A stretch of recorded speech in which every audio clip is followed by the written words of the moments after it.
Welcome all. So in the last lecture we have discussed what is there in our syllabus, but now we will discuss the second half of the advanced control system, that is non-linear system. Now the question is, what is a non-linear system?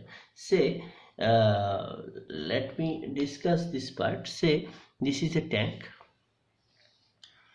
If I ask a physics student, then say the flow rate is F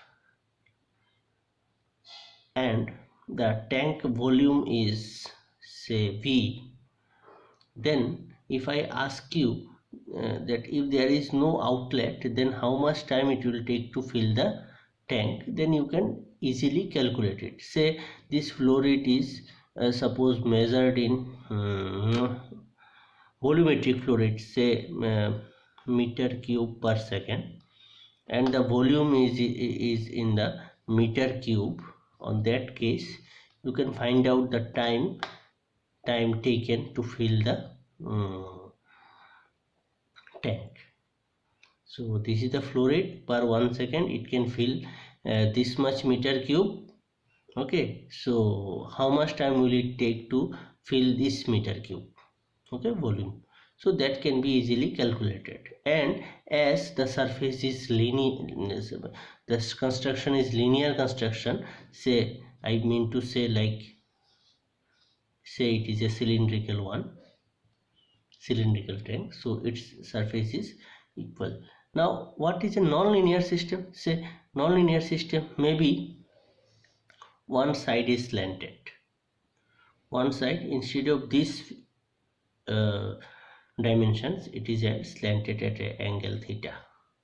If this is the case, initially it will fill, after that it will take more time to fill, as due to the inclination angle it will take more time to fill this level, so it is not yet linear. Another example is like if the tank size is like this, it is called a conical tank.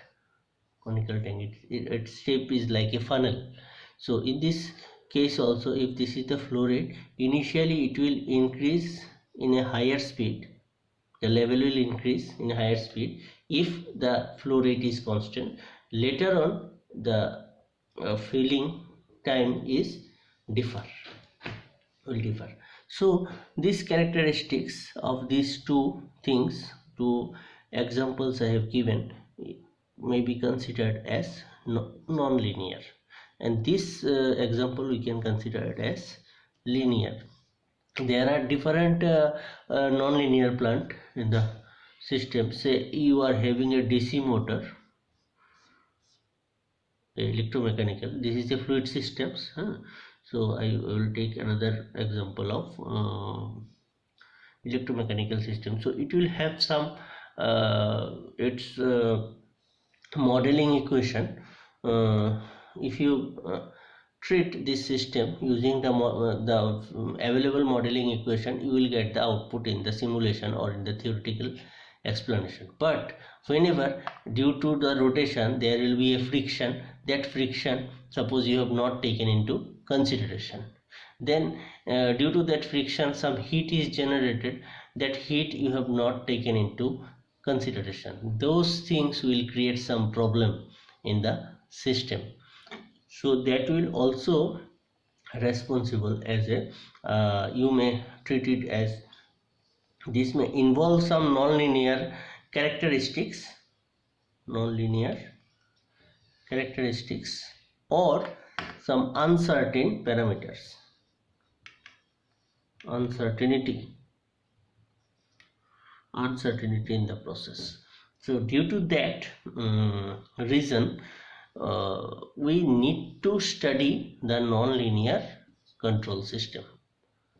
So in our syllabus we are going to study the non-linear systems, that is in this non-linear system we are going to study what is singular point, what is phase plane analysis, what is so singular point and phase plane analysis. Phase plane analysis basically will give you the idea about the nonlinear systems. There is another means of understanding this that is called the describing functions. Using that we can understand what is a nonlinear system. Now nonlinear systems suffers from stability problem. So to analyze the stability of a system along with controller or without controller may be analyzed by Lyapunov stability criteria. So what is this Lyapunov stability criteria? That part also we will see. Next, on-off and dual mode systems. We will see what is a on-off system. Yeah, I think you studied this in the process control. What is a on-off control? Then we will switch to sample data systems. In the last semester also you have studied the digital control system, so that part you know what is sampling and all. Then computer control system. So in computer we will see some of the algorithms of digital control system, how to get the output of the digital controls or application of digital control. That part we will see. We will try to take some example for that, or some case study we will discuss. Using that we can analyze the nonlinear system and digital control system using some case studies. So that part I will discuss in the later on stages. I think the syllabus is clear to you, and hopefully we will start the subsequent lectures. We will start the lectures from the coming days. Okay, thank you.